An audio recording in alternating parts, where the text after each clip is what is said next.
All right, welcome to the start of the new week here on the Morning Pitt on youtube.com/Panther-Lair.com. I'm Chris Peak from Panther-Lair.com, the website right down there, Panther-Lair.com, Pittsburgh.rivals.com, the most comprehensive source of Pitt sports news on the internet. You know all of that, and you know what this is. This is the Morning Pitt, your daily dose of Pitt sports talk, football, basketball, recruiting, volleyball, because we got to mention the Pitt volleyball team. Everything. We talk about it all right here on the Morning Pit to get your day started on youtube.com/Panther-Lair.com. We do this every day of the week, Monday through Friday, every weekday at least. So do us a solid and like this video and subscribe to our YouTube channel. Right below is that subscribe button. It's a little blue rectangle. You click on that and you will never miss any of our Pitt video content. We have post-game press conference videos. We have analysis videos, interviews. We do this Morning Pitt show. We have our live stream. You want to make sure you don't miss any of it. Click the subscribe button, turn on notifications. You'll get an alert sent to your phone so you always know when we post a new video, when we go live, or whatever we have going on right here at youtube.com/Panther-Lair.com. So like this video and subscribe. We would really appreciate it. This was a busy weekend. There was a lot going on for Pitt this weekend. There was, multiple notable and important games happening. There was recruiting stuff. There was transfer stuff. There was just about everything you could look for. Sunday was a little bit of a quieter day. And even that had some news as far as transfer departures and additions. And I'll start there just because it's kind of fresh on my mind. We'll start there and we'll work backward, all right? Because the news came out yesterday. John Morgan, two players actually, two Pitt players announced their transfers. I think one was tight end Kai Wright. I think he went into the transfer portal on Saturday. I think it first came out. He announced it himself yesterday, so he's departing. He was a redshirt junior, and his contributions over the years, 4 catches for 37 yards, didn't play all that much, was a third tight end at best, I think. And you saw them continue to recruit transfers, and they brought in, what's his name? Carter Johnson as the junior college player. They brought in Dylan Devaney as the graduate transfer, or the transfer from Georgia Tech. Sorry, I got my GTs mixed up. Graduate transfer and Georgia Tech. You've seen them bring in transfers, so they sort of have recruited over Kai Wright, at least with the transfer portal. They have some of the younger tight ends on the roster as well, and Jake Renda and Cole Mitchell. We'll see what those guys are capable of. But Kai Wright, I think, looking for somewhere else to spend, really has 2 seasons left as a redshirt junior. He can play one more season as a redshirt senior and then go play as a super senior, a 6th-year player. So he's got that option available to him. Down the road, if he chooses, depending on where he ends up. Didn't really produce here. I had high hopes for Kai Wright. I thought he was going to be a linebacker. I thought he would play on defense and be a good player. Of course, at Farrell, he was an offensive standout, did a lot for those guys, and I think led him to a state championship, right? Farrell had an outstanding season. I should know that. Actually, I have his bio pulled up. Did Kai Wright lead Farrell to a state title? The PIAA Class 1A title, a perfect 15-0 record, and he was a do-everything quarterback. He wasn't going to be a quarterback in college. I thought there was a possibility he might be a tight end, but I thought he'd play linebacker. He ends up moving to tight end. Like I say, caught 4 passes over the last 3 active seasons. Didn't see the field as a freshman. So Kai Wright goes. That opens up another scholarship spot. The more notable one, the more the one that I think is certainly has gotten more attention is John Morgan, a senior defensive end, or I guess a redshirt senior defensive end, announced that he's going into the transfer portal. And this is a guy who played a lot this season. Was a top rotation defensive end. Also started games and was a top 4 end. Ultimately this year he had 2.5 sacks and 5.5 tackles for loss in 12 games played. He didn't miss any time due to injury. He played in all 12 games and put up 2.5 sacks and 5.5 tackles for loss. He had a sack and a forced fumble in the West Virginia game that was obviously huge. He also had a sack and a half against Virginia. Had a forced fumble against Virginia Tech. overall, John Morgan, I think, was a great representative of the Pitt football program. I think he was, he certainly had a strong brand on social media. Was an outgoing guy. Didn't produce a ton over the course of his career at Pitt. 14 sacks and 23 tackles for loss in 5 years. He redshirted his first year, got on the field for like a couple snaps, but they were able to, you could still use a red shirt. So, I mean, really, over the course of 4 active seasons, he has 14 sacks and 23 tackles for loss. Some production, but not, overwhelming. Never really maybe the kind of dominant production that he hoped to put up, the kind of dominant numbers that he hoped to produce. And what were hoped for him, but a solid player, a good, reliable player who's on the field a lot, really never got hurt. You could count on him and play all the time. And like I say, he made some big plays this season. I think what it came down to is John Morgan was facing a decision about what to do with his super senior year, whether we'd come back for a 6th season. And, I think when he looked at it, or maybe when the Pitt coaches looked at it, well, I shouldn't even say it like that. I think from the Pitt coach's perspective, John Morgan's decision to leave, to go into the transfer portal and find another school to play his 6th year, opens up space on the field, on the depth chart, in the rotation for some of the younger defensive ends on the roster. And they have younger guys out there. They have Bam Brima, who played a bit this year. Nikai Johnson is behind them. Samuel Okunlola was a freshman who got hurt and didn't play all year this year, but he enrolled in the spring and really impressed the coaches. I think they felt like they had a guy with NFL potential from what they saw out of spring practice. And the other players, I've heard it from, kind of players and people around the program of this guy's going to be a stud. Well, the thing is, sometimes I think when you bring back these 6th-year seniors, you do so at the risk of potentially losing some of those younger guys. At a certain point, a younger player, Nikai Johnson is entering his 3rd season at Pitt next year. And I mean, I'm using this as an example, but if you have a player entering his 3rd year at Pitt, or his 3rd year of college, and he's looking at it and saying, the 6th-year guy just came back again. I'm going to spend another year at best as a backup, and I might not see the field much again because these guys keep coming back. If John Morgan comes back, Desan Alexander's gone, but if Haba Baldonado comes back, I think you do run the risk of losing some of those younger guys who might decide, I don't want to wait another year. I'm going to go somewhere that I can play right now. And so do you risk 3 more years of, just as an example, a Johnson or an Okunlola or whoever, a Jimmy Scott or somebody like that? Do you risk 3 more years of those guys just to have 1 more year of John Morgan? And again, that's not anything against John Morgan, but I think you do have to look at the big picture of what's best for the program overall. Would it be great to have a 6th-year senior defensive end? Sure, just like it was with Desan Alexander this year. That kind of experience, that kind of playing time, a veteran player like that, that's huge for you. But you also need to be able to develop guys. You need to get guys on the field, and you need the pipeline to stay strong. You need the whole room to be strong, not just have one extra 6th-year senior if it then jeopardizes your chances of holding on to some of those younger players. And so they'll be young next year at defensive end. I mean, Haba Baldonado, I don't think he's announced anything officially, but I don't think anybody expects him back. Desan Alexander is out of eligibility. John Morgan's going to the transfer portal. So you're looking at Dayon Hayes, Bam Brima, Nikai Johnson, Samuel Okunlola. Jimmy Scott was a freshman this year. It's youth. It's going to be a youth movement at defensive end. But I kind of feel like, and I know that sometimes this line of thinking gets rejected, but at least when it comes to the defensive line, I think we can give the Pitt coaches the benefit of the doubt. I think we can give them the benefit of the doubt when it comes to recruits that they target and go after. And I think we can give them the benefit of the doubt when it comes to their personnel decisions with that group. I mean, Charlie Partridge, I think, has earned that from Pitt media and the fan base and whoever else follows this program. So I think they're going to probably I think we can at least give them a chance to show that they made the right decision in some of these situations.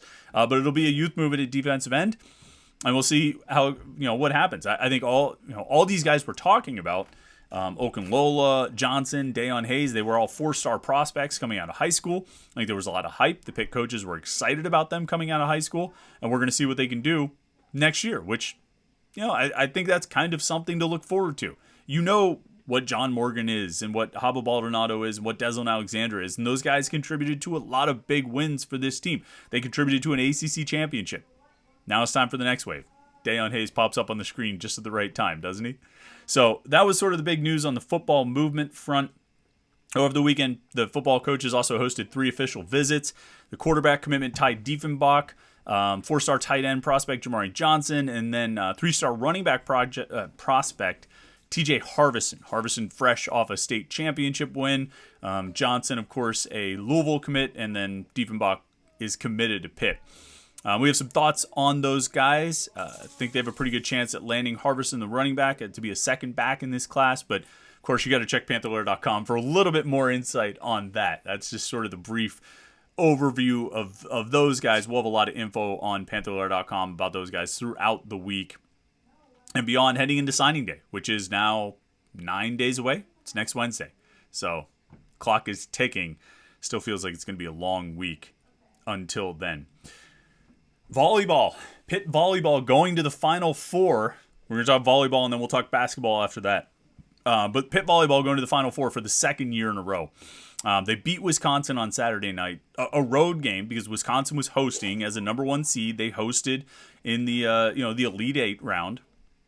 And so Pitt went to Wisconsin and went 5 sets against the Badgers, against the number 1 seed Badgers. Pitt, a number 2 seed, and managed to pull it out in the 5th set. A thrilling win. Wisconsin won the first set. Pitt won the next 2. Wisconsin won the 4th set. And then Pitt took it home at the end. Look, I'm not going to sit here and profess to be the world's foremost volleyball expert, but I know a good win when I see them. And I know a great team when I see them, and I know a great coach when I see it. And that's what Pitt's got right now. They got a huge win on Saturday night to advance to the Final Four. They're going to the Final Four for 2 years in a row. I mean, that in and of itself is really remarkable. And they're going to the Final Four where they're going to face Louisville from the ACC. Pitt faced Louisville twice this year. They beat Louisville at the Fitzgerald Fieldhouse. They lost at Louisville, so this is a rubber match on the season. But now Pitt and Louisville going to the Final Four marks the second year in a row that the ACC has sent 2 teams to the Final Four. The last time, I think it's been like 3 or 4 years since any conference sent 2 teams to the Final Four of the women's volleyball NCAA tournament in consecutive years. I think the last time that happened was like the Big Ten. So pretty exciting stuff on the Pitt volleyball front. I mean, you're talking about legitimate shot at a national championship. And I think whether your interests are in all Pitt sports or whether you're hyper-focused on football and basketball, like admittedly, like we are on Panther-Lair.com. I mean, most of our coverage is football and basketball. But brother, if there's a chance to win a national championship, I mean, that deserves all the attention that it's going to get over the next few days. That game is scheduled, I think, for a 9:30 start on Thursday night. The 15th is the Pitt Louisville match in the Final Four. They'll play the winner of Texas San Diego. That game's first. That's at 7:00, and then Pitt Louisville is at like 9:30. That's going to be a late one. I think it's on ESPN2, so you should all be able to watch it. We'll be watching it for sure, and like I say, if you are a Pitt fan and Pitt has an opportunity to win a national championship, which the Pitt volleyball team very much does right now, I mean, I think you got to be excited and pay attention to it. I mean, because that's tremendous. Dan Fisher was a guest with us prior to the actually right near the end of the regular season. He joined us on the Morning Pitt and talked about their team. And we talk so much about Pat Narduzzi. And we talk endlessly about Jeff Capel. But there are guys like Dan Fisher, Jay Vidovich, and Randy Waldrum who are just doing an unbelievable job. And building some of the best programs in the country in their sports, in volleyball and the men's and women's soccer, respectively. And we focus so much on the sports that we focus on. But those sports deserve a little bit of attention, too. When they reach this level, they are absolutely demanding it. So looking forward to that game on Thursday night. Pitt-Louisville, a rubber match on the season. It should be a great one. And what a great opportunity for the Pitt volleyball team. So keep an eye on that heading into Thursday. All right, basketball. And after the disappointing loss at Vanderbilt, Pitt came home.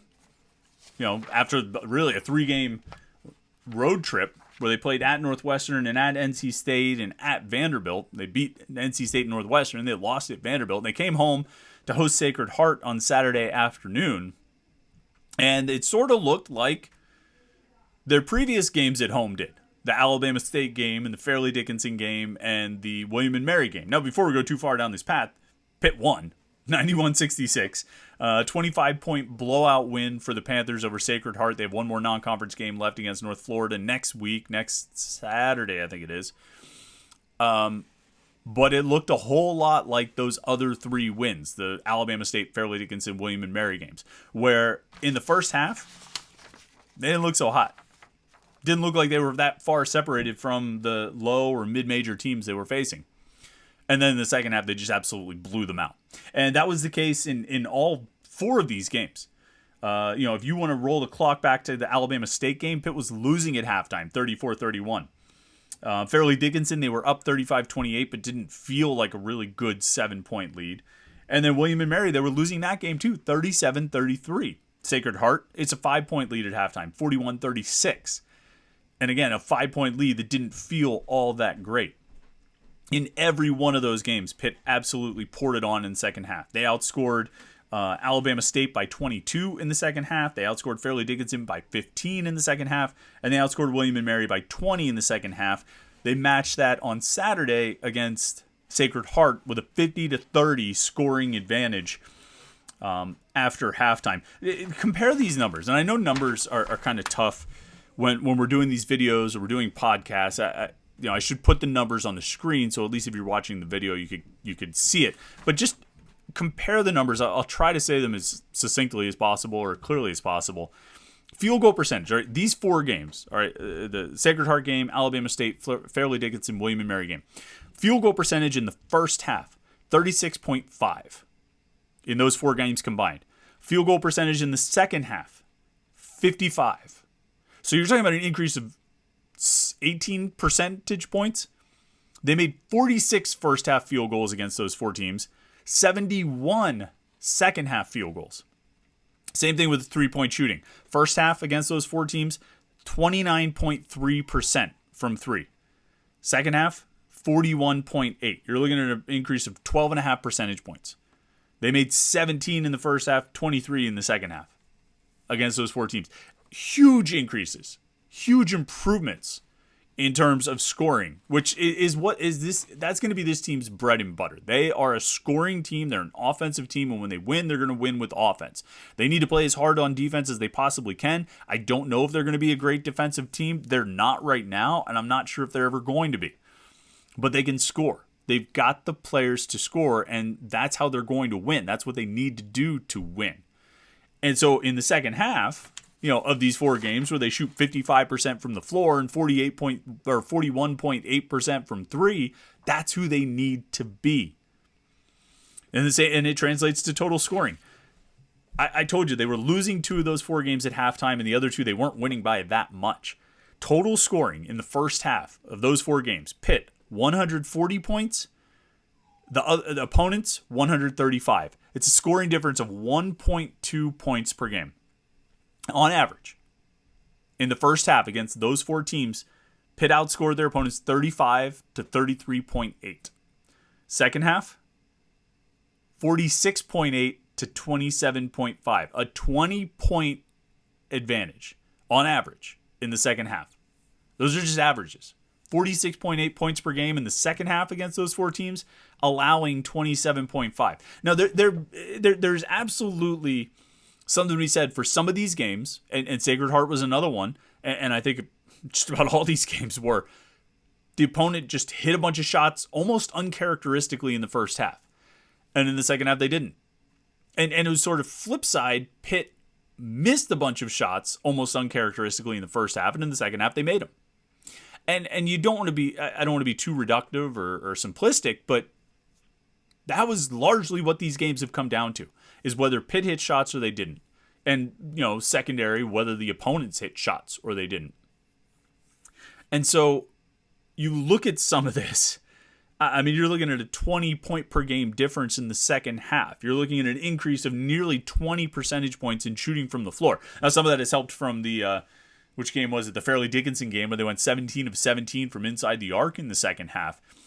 But it counts. All those numbers count. All that shooting counts. That perfect night at the Peterson Event Center. And it was, so what you need to see going forward, and you would like to see it as soon as this North Florida game on Saturday, and certainly 3 days later when they go to Syracuse to start the bulk of the ACC schedule. You can't say the first ACC game because they already played NC State with that weird one-off game. But what you'd like to see in this North Florida game, and certainly in the Syracuse game after that, is something like that team that Pitt is in the second half showing up for the entire game. If you could do what they do in the second half for 40 minutes, you're going to beat a lot of teams. You're going to win a lot of games. And you're probably going to win more than 10 games in the ACC. If you get, like, the second half team that they have been in these 4 games, Sacred Heart, Alabama State, Fairleigh Dickinson, William and Mary, if you can be that team that shoots 55% from the floor, 41.8% from 3, and averages 46.8 points per game, or per half, you will win a lot of games. I don't think they're going to hit those numbers, but if they can be closer to those than they are to the first half numbers, they're going to give themselves a chance. I do believe that they're good enough offensively. Now, I stopped believing they were good enough offensively when I watched them in the first half on Saturday. By the end of the second half, I was believing again that they are good enough offensively to play like that. 2 big standouts from that game on Saturday. Federico obviously got all the headlines. His first career double-double, 17 points, 14 rebounds, 10 of them on the offensive glass. Huge performance from Federico making a start in place of John Hughley, who's going to merit more discussion than we have time to give him right now. Hughley I'm talking about. But Hughley comes off the bench, only played 10 minutes. And you know what was remarkable? And I'll say this real quick about Hughley because I want to get back to Federico and I want to talk about Nelly Cummings. The thing that was remarkable about Hughley, he played 4 minutes in the second half. And the 4 minutes he played were sort of mid to late second half. And really what those minutes were, they were the minutes that you give a bench warmer so the starter can get rest before he comes back in for the final 5 minutes of the game. I mean, that's what it was. That was bringing in Nate Santos so that Blake Hinson's ready to play at the end of the game. So Blake Hinson gets a couple minutes on the bench to rest, and he's ready to play the final 5. That's what Jeff Capel did with John Hughley and Federico. He brought in Hughley to give Federico a rest, so Federico will be ready to finish the game. That's a remarkable turn of fortune and whatever you want to call it. A remarkable turn of events for John Hughley. But he's still coming back. He's still coming back from the injury. He was off for a long time. As Jeff Capel says, he couldn't bend his knee for 6 weeks. It's going to take some time. And so my concern level is rising with John Hughley. I'm still not to the point of saying I'm, really concerned or freaking out about it just yet. But Federico, a huge game for him. He also had a huge size advantage in this game. I mean, Federico's listed at 6'11" in the Pitt program. Sacred Heart did not have a single starter listed at taller than 6'6". So right off the bat, he had a 5-inch advantage over the tallest starter on Sacred Heart's roster. And he took advantage of it. He's not going to have that size advantage against the ACC. And he's probably not going to be able to get 10 offensive rebounds or 14 boards in most ACC games, even if he does start and play 27 minutes like he did on Saturday. It's going to be tougher than it was in that game. That's not to diminish what he did, but it's also to say, okay, that was a good job against an undersized Sacred Heart roster. If you face other undersized rosters, I expect you to have, similar numbers, but I'm guessing you won't have many opportunities to do that. Still, it was fun to watch. You got a lot of rebounds, a lot of offensive rebounds, a lot of putbacks, a lot of second chance points. Nelly Cummings, the other star of the game, 24 points, his season high. Shot 8 of 17 from the floor, 6 of 12 from 3. He had 6 rebounds, 5 assists, 4 steals, and only 2 turnovers. Pretty good game for Cummings. He's averaging like 12 or 13 points per game, 4 rebounds, 5 assists over the last 7 games. He's playing really well. And Saturday was a standout performance for him, and it had to be. Jamarius Burton was not available due to knee inflammation, and that's a concern. He's missed 2 games now due to knee inflammation, and you wonder if that's going to keep popping up throughout the season. Anytime Burton's out, Cummings has to be on the court every minute. He gets no rest because there's no one to give him rest. And he played 38 minutes against Sacred Heart until they brought in KJ Marshall for the final 2. He did not come off the court. And that's what he had to do. That's what Pitt needed him to do. And as they get into the ACC schedule, if there are games Burton has to miss, Cummings is going to have to play every minute again. And it might not even be 38. It might be 40. But he's going to have to do it. And so that's why, and I've said this a few times, and so if you read, if you follow me on Twitter or read the message boards or read stuff I've written at Panther-Lair.com since Saturday, you've heard me say this a bunch of times. To me, the most important stat or the most praiseworthy stat for Nelly Cummings, 0 fouls. 0 fouls. Now, I asked Nelly Cummings, I asked Jeff Capel, both after the game, if he changed his approach. If I asked Nelly Cummings, did you change your approach on defense knowing you had to stay on the floor with Jamarius Burton out? And I asked Jeff Capel, did you have a conversation with Nelly Cummings about changing his approach on defense to be more careful? And they both said no, still wanted to be aggressive, but they were smart enough to realize that, Cummings was smart enough to realize how important it was that he stay out there with Burton hurt. I don't think you can say enough good things about how impressive that is for Nelly Cummings, not only to keep himself out of foul trouble, but to not to take a single foul and still have 4 steals. Really smart, heady game by Nelly Cummings, who I think it took him a little while to get comfortable, but I think has really rounded into form and been really good for this team as the point guard. And he's been sharing some of those duties in the last few games with Jamarius Burton, but he is this team's point guard. And they're best when Cummings and Burton are both on the court together. But he showed on Saturday that if they don't have Burton, he's smart. He can play smart enough to keep himself on the court because he absolutely could not afford. Pitt could not afford to have him come off the court because they don't have another lead guard. I guess they would have to have Nike Sabandi bring the ball up or try and run the point. And so that was a huge. It was a big game overall for Cummings, but that was a huge stat to me. That 0 right there on the page. I have the page right here, the box score. And the 0 right there in Nelly Cummings' stat line under fouls, right? You see that 0 under fouls? That's one of the biggest stats in the game, I think, because it was really smart of Cummings to do that. All right, so Pitt is they're off until Saturday. They have finals week, and then they'll host North Florida. Pitt football, we're going to see, I think, more and more guys announcing that they're opting out, or I shouldn't say more and more. It's not like a mass exodus is coming or something silly like that, but I think we're going to see more guys, and we'll see players announce that they're not playing in the bowl game. I think there are probably a few names that we've been rumoring on the message boards that are probably going to make the announcement themselves sometime soon because team is practicing and coaches need to know who they're going to have to practice with. So we'll be keeping an eye out for that, and certainly recruiting and transfer news. It'll all be right there at Panther-Lair.com, Panther-Lair.com, Pittsburgh.rivals.com.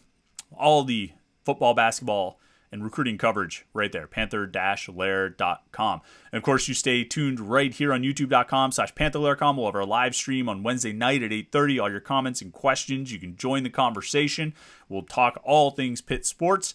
And then we have these Morning Pitt videos not all day, every day, Monday through Friday. We have a new video that comes out right here at youtube.com/Panther-Lair.com. So like this video, subscribe to our YouTube channel. We appreciate it. Hope you had a great weekend. I think it was a pretty good weekend from the Pitt perspective. A lot of wins out there. And hope you have a good start to the week. Have a good Monday. We will talk to you again tomorrow morning here on the Morning Pitt on youtube.com/Panther-Lair.com.